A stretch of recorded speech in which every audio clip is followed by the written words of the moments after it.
এ কি? এ বাঁশ এখানে ঘেরছে কে? কি ব্যাপার, এখানে বাঁশটা ঘেরলো কে? আমি ঘেরেছি। কেন? তুই বা এখানে বাঁশ ঘেরবি কেন? আমার রাস্তা দিয়ে আমি যেতে দেব না, তাই আমি বাস ঘেরেছি। তোমার কোন দিক দিয়ে রাস্তা তুমি বার করে নাও। আজ থেকে এই রাস্তা দিয়ে আমি তোমাকে যেতে দেব না। ভাই রে ভাই, তোকে আমি এত কষ্ট করে লেখাপড়া করালাম, চাকরিও পাইয়ে দিলাম, তুই এইভাবে আমার সাথে বেইমানি করতে পারছিস? হ্যাঁ, তুমি কিভাবে ওকে চাকরি পেয়ে দিলে? ছোটবেলা থেকে সে এত কষ্ট করে পড়াশোনা করেছিল বলে তবে সে চাকরিটা পেয়েছে। আমার এই রাস্তা দিয়ে তুমি আর কোনোদিন বেরোবে না। কি ব্যাপার, এই দু ভাইয়ের কেমন ঝগড়া হচ্ছে? দেখি তো আমি কি ব্যাপার। ভাই, তোর উপরে বিশ্বাস করে আমি এই বাড়িটা তুলছি এই রাস্তা দিয়ে যাতায়াত করব বলে। আজ তুই যদি আমাকে এই রাস্তা দিয়ে না যেতে দাও, তাহলে তো ভাই আমি অসহায় হয়ে যাব রে। তুমি কি করবে না করবে আমার স্বামী জানে। তুমি এক কাজ করো, ইট নিয়ে এসে এখানে পাঁচিল দিয়ে দাও। আলামিন, এটা কিন্তু তোমার অবিচার হয়ে যাচ্ছে। তুমি আবার দালালি করতে এসেছো কেন? এটা আমাদের নিজেদের ব্যাপার, আমরা বুঝে নেব। হ্যাঁ, আমরা অনেকদিন থেকে দেখছি আরিফ ভাই খুব কষ্ট করে তোমাকে মানুষ করেছে। থাক ভাই থাক, তোমাকে আর এসব কথা বলতে হবে না। প্রয়োজনে আজ আমি বিচার দেব। হ্যাঁ, তুমি বিচার দাও। তুমি কাকে বিচার দাও আমি দেখবো। এই চল।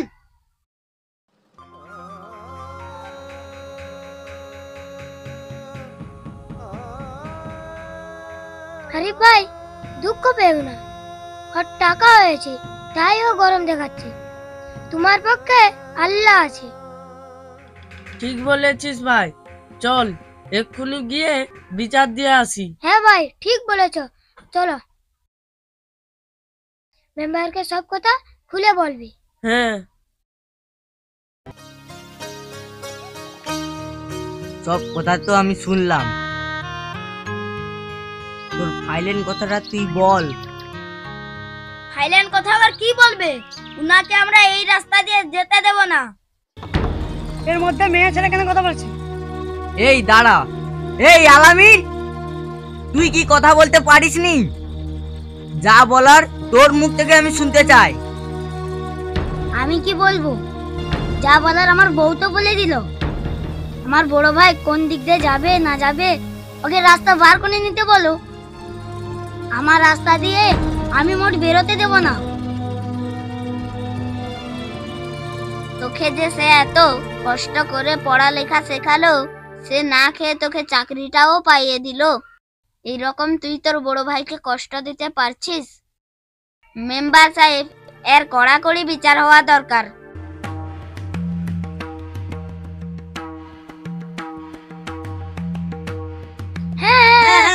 কড়াকড়ি বিচার হওয়া দরকার। কড়াকড়ি বিচার মানে আমি রাত জেগে পড়েছি। এমনি এমনি কি চাকরি দিয়েছে? আমার পড়া দেখে চাকরি দিয়েছে। শুধু বড় ভাই এই চুপ! তোর বড় ভাই মূর্খ কেন জানিস? ও পড়াশোনা পারে। গাল পড়ে করে দেবো। চুপ করে থাক, আমি কি বলছি শুনবি।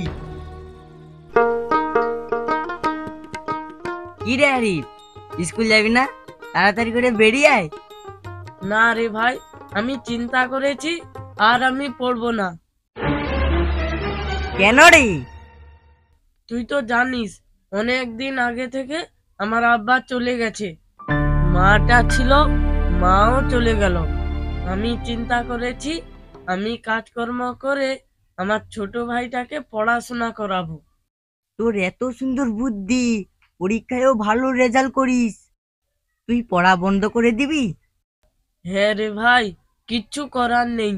ভাইকে যদি আমি ভালো করে পড়াতে পারি তাহলে চাকরি হয় হবে, আর না হলে বড় একটা ব্যবসা করব, ভাই হিসাব করবে। এইভাবে আমার দু ভাইয়ের জীবনীটা ভালোভাবে কাটবে। দেখ, তোকে আমি আর না বলবো না, যেটা করবি ভেবে চিন্তে কর। হ্যাঁ রে ভাই, আমি খুব ভেবেচিন্তে তোকে আমি এই কথাটা বলছি। ঠিক আছে, তুই তোর কাজ কর, আমি স্কুল যাব, আমার দেরি হয়ে যাচ্ছে। কথাটা শুনেছিস? এরকম যদি আমার একটা বড় ভাই থাকতো, আমি কোনোদিন বড় ভাইকে কষ্ট দিতাম না। ভাই, আমি আর তোমাকে কোনোদিন দুঃখ দেব না, আমার ভাই। ওই, তোর জন্য আমি আজ এরকম হয়েছি, তুই আয় ভাইয়ের পায়ে ধর। ওই, তুই এখনো আসিস নি? আয় আয়, তুই আগে আমার ভাইয়ের পায়ে ধর।